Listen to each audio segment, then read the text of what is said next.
Good evening, listeners. You're tuned into the ghostly broadcast, Paranormal Station. I am your host, Timothy, broadcasting from my farm in the bleak midwinter. Traditionally, we hunker down in winter, hibernating by our warm hearths in the parts of the world where the nights grow longer and colder. In the days gone by, without the plethora of internet entertainment, people would share their stories of the long dark. Some were based on legends and folklore, but others had a harrowing truth. From figures that emerged from the nights as winds howled and blizzards blanketed the landscape to the ghosts trapped within the icy walls with those seeking shelter.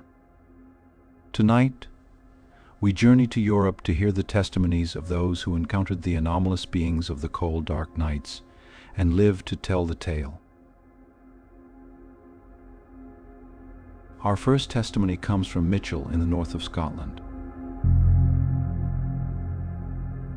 Dear Timothy, my name is Mitchell. When my daughter was just a ween, we were traveling home from visiting family in Edinburgh for the holidays. It was a long drive, and the roads were pretty icy, but we were making good time. It was still daylight when we reached Old Military Road, which would take us straight home to Forres. When the roads are bad, the gate is closed before anyone can make it over the moor. That day, the gate was wide open. We were in the middle of the Deva Moor when the car spluttered, coughed, and gave up. I gave it my all, without the power steering to keep us from rolling into a ditch, but we came to a halt on the side of a bend in the road. Mitchell, what do we do? Claire, my wife asked. I dunno, I sighed. We're miles from the nearest farm, but there's bound to be someone coming. In those days, mobile phones were still pretty novel, and neither I nor my wife had one. We thought it best to sit tight and wait for someone coming down the road. But the car started to get really cold, and I couldn't get the engine started to warm it up. As snow started to fall, it was carried sideways on the gale, forming a drift on one side of the car. They'll have closed the road, Claire. No one will be coming our way until the snow stops, I said in despair. Claire looked scared as she cradled our daughter, Amelia, to her breast. I helped them both into the back seat. I wrapped them up as best I could with our blankets in the back seat. I'm gonna have to walk, Claire, I stated. Mitchell, you can't. It's a blizzard out there, Claire insisted. We don't have a choice. It's already getting dark. I can probably get to a farm in about an hour or two to get some help. I won't be long, I explained. I leaned over and pulled the blanket back a bit to see little Amelia's face. I gave her a little kiss on the forehead, turned to Claire and kissed her. I'll be back soon. Stay warm, you two, I said with a cheeky smile. Claire returned a nervous smile, and then I opened the door and stepped out into the cold. Cold wind burnt my face. I tried to shield it from the gale. Ice cut into me like a wave of tiny little needles. I leaned forward and put one foot in front of the other. I don't know how long it took before the cold dark started to take me. My whole body was numb and so cold that I couldn't even think. I wasn't even sure I was still heading in the right direction until I saw a figure standing in cold twilight. Help me! Help my family! I babbled as best I could, falling at the figure's feet. I looked up, but I couldn't make out a face. It was a tall, faceless thing, hooded in thick furs and leaning against a long staff. Choose, the figure bellowed. What? I asked. Choose, it repeated. I don't understand. Choose what? I begged. Choose, it howled. I clasped my ears to my head and screamed. A pair of hands grabbed my shoulders and shook me. Hey, "What are you doing out here?" a man shouted against the wind, his dog barking and yelping at his side. I desperately tried to explain my family's circumstances to him. I wanted this man to go out in his tractor and find my wife and daughter, but he said it was too dangerous, and I couldn't make heads or tails of where I was. He took me to his farm in his tractor, barely a few hundred yards away. His wife had called the emergency services.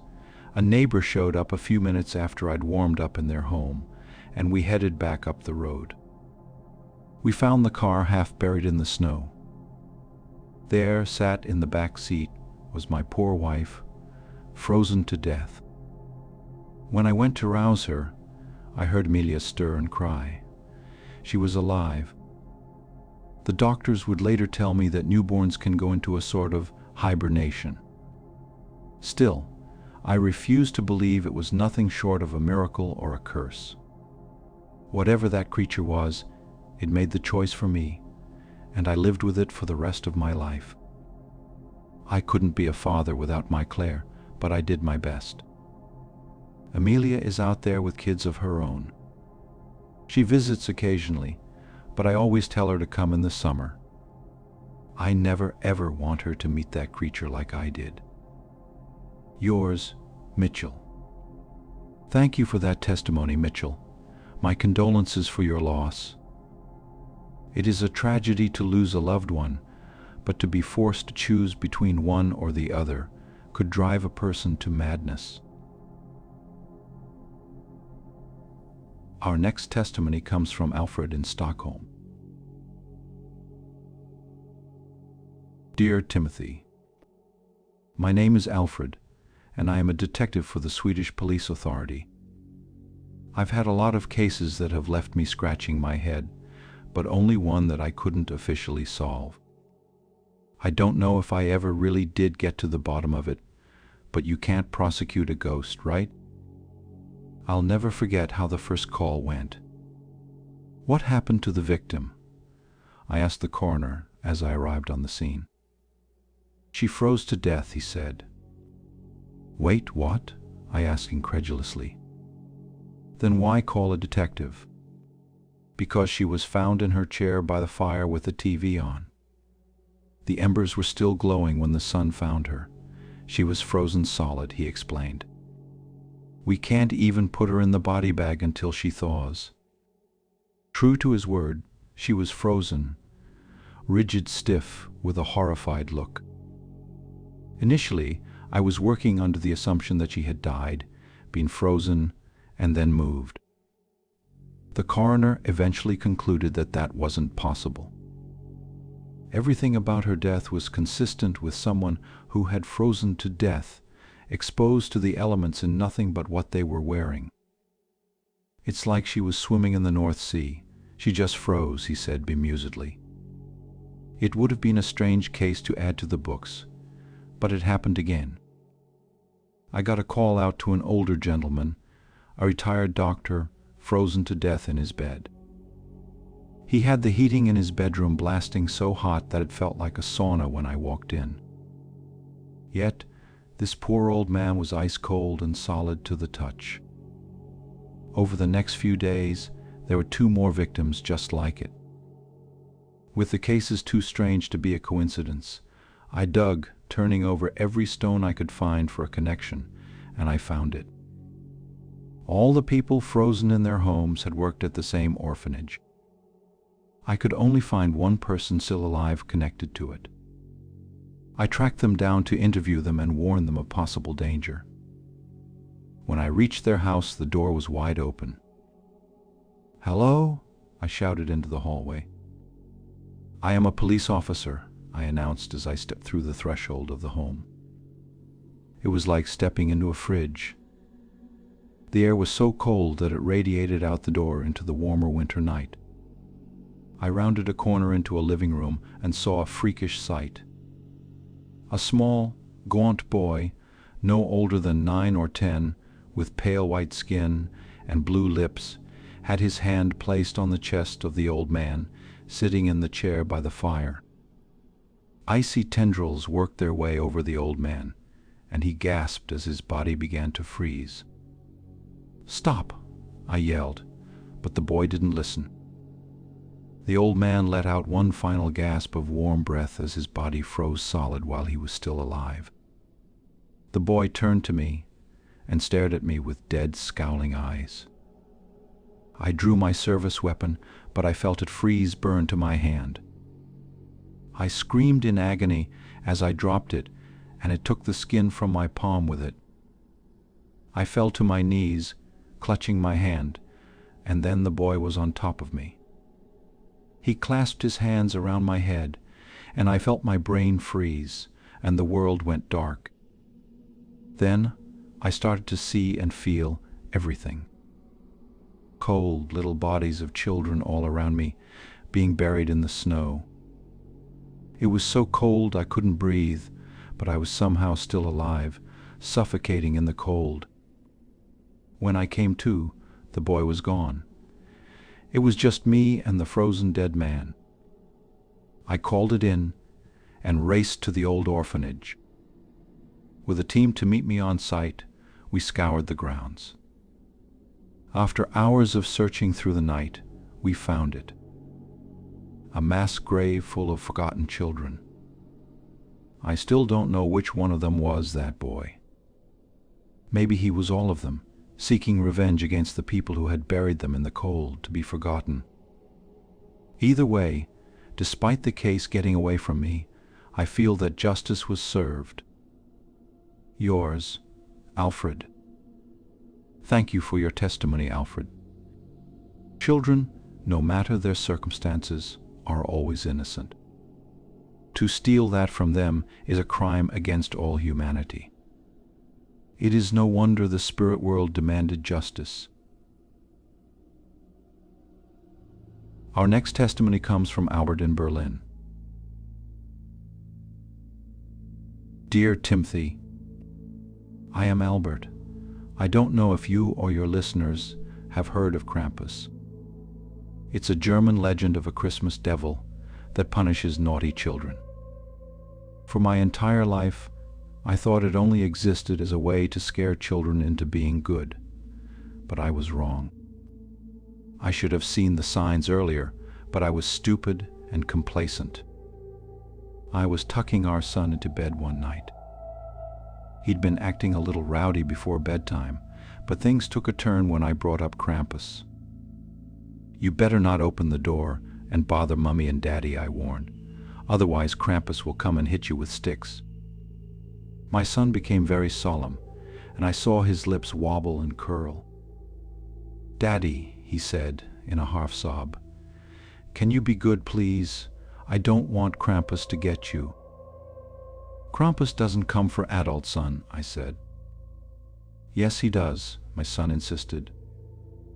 Okay, well, in that case, I promise to be good, I said. I wouldn't have lied to him if I had known what he was talking about. I knew what I'd been doing was wrong, but I didn't know he knew. My wife sat on the sofa, waiting for me to join her. My phone buzzed in my pocket. Don't answer it, please, my wife pouted. It might be important, I said, knowing it wasn't. I looked at my phone and read the text. I've got wine, cheese, and no underwear on. Come and be naughty with me, it said with a winking emoji. I didn't have to think twice. I felt a pang of guilt, but I just couldn't help myself. I've got to go to the office. I shouldn't be long. Don't wait up for me, I said. You can't go out in this storm, Albert. Tell them you're snowed in. I've been waiting to watch this movie with you for ages, my wife pleaded. This job pays really well. You know that. I'm sorry. I promise I'll make it up to you. I lied, just trying to get out of the door and on my way. I stepped out into the cold, telling her not to wait up for me, got in the car and drove off. The roads were terrible and the visibility was poor. Luckily, I was the only one on the road. Right before I crossed from the suburbs to the rest of the city, I saw a figure standing in the middle of the road. Swerving to avoid them, I careened off the side of the road. The car skidded on the ice and sped up down an incline before smashing headfirst into a wall. I felt the steering wheel slam down hard into my abdomen and groin. Bones crunched and snapped as I was pinned into the wreck, unable to move. I heard footsteps approaching. "Help me!" I shouted. The footsteps came like a slow marching beat on the tarmac. It sounded almost like horse hooves and stopped when they reached the driver's window. I turned my head as best I could to see a horned creature with a long tongue and huge pointed ears. "Come," it growled in a low hissing voice. "Be naughty with me." I screamed, but it grabbed me by the throat and leaned in through the window. Its long, snaking tongue slipped down my throat. I gagged over and over again as the wretched thing slithered inside of me. It felt like forever. I woke up screaming and yelling in a hospital bed. I yelled, thrashed, and tried to get up. I rolled out of bed automatically, but my legs failed and I fell to the floor. When the doctors and nurses helped me back to my bed, that's when I learned that my legs would never work again.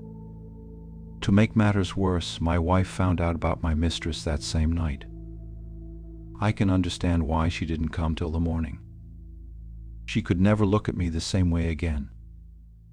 After all was said and done, I was left divorced, alone and paralyzed from the waist down. Now all I can think of is the ifs. If I hadn't lied to my son, if I had just stayed and watched that stupid movie, would the Krampus have come for me, Timothy? Kind regards, Albert. Thank you for your testimony, Albert. My condolences for your loss. Some say that spirits strike without fair warning. Others contest that we are warned from our very childhoods. Either way, the legends and folklore must have some basis in reality for keeping the children on their best behavior. Our final testimony of the evening comes from Nureg in London. Dear Timothy, my name is Nureg, and I've been running my dad's shop in London since he passed away. He emigrated with my mother and made a life for himself and his family, leaving the shop to me when he died. My father always instilled a hard work ethic into me and my brothers. It drove every aspect of his life. He always said, every man's lot in life is up to him. He'd shouted at homeless people who sheltered in our doorway at night and were still there by morning. It was his mantra to work hard or go without.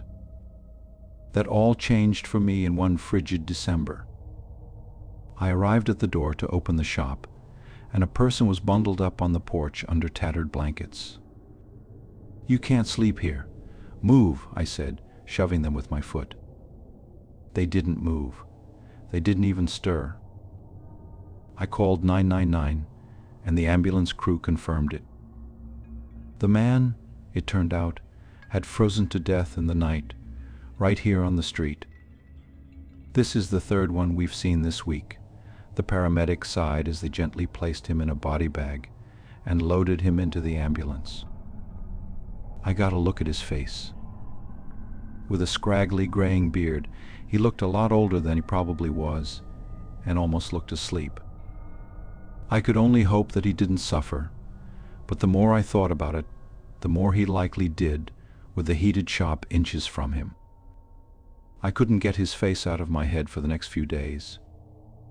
My mind was always elsewhere, haunted by the poor soul that died on the steps of my shop. One night, after closing the shop and heading home, I noticed something wrong. The streets that were usually deserted and quiet had several people standing around. All of them were standing on the spot in tattered rags and blankets, staring at me. They didn't move. They didn't walk away. They just stood there, judging, condemning me with dark, dead eyes. Then I saw him. The man who had died on my doorstep was standing in my way. "What do you want?" I asked. "I'm sorry. Please, I am so sorry." I sobbed loudly, falling to my knees in front of the dead man. He didn't answer. He stood over me while I was overwhelmed with emotion, grief, and shame. It washed over me like the cold winter night air and took every little bit of warmth from my blood, and the world slipped away from me. "Nureg," I heard my wife shout. "What are you doing? Get inside," she said. I was fetal on the driveway of our home, shivering and cold, unable to move or speak or think. My wife helped me inside and warmed me up by the radiator. I was grateful to be alive, but I knew in my heart what I had to do. I ignored my wife's pleas to see a doctor the following day and opened the shop. I called some friends in the neighborhood and managed to rustle up some blankets, hot water bottles, and warm food donations. I was committed to helping everyone I could get through the winter. Since then, although I may have ruined my father's legacy, I know that it was the right thing to do. I currently run one of the largest food banks in the community, where we help to alleviate the suffering of others. Thankfully, I'm not the only one, and there are many, many more who are doing the same. I can't bring back the dead, Timothy, but I can prevent more from needlessly adding to their ranks. Yours sincerely, Nureg. Thank you for that testimony, Nureg. I am overjoyed that your experience became positive in the end. Sometimes, all we need is a reminder of our greater humanity from spirits harboring no malice. I'm glad you were able to see the truth. That concludes this evening's broadcast. I've been your host, Timothy. If you enjoyed this evening's testimonies and would like to know when your latest broadcasts are live, please like, subscribe, and tap on the bell icon. You will significantly support our work in bringing the stories and perspectives of the paranormal goings-on parallel to our mortal plane. Stay safe this winter, listeners, and good night.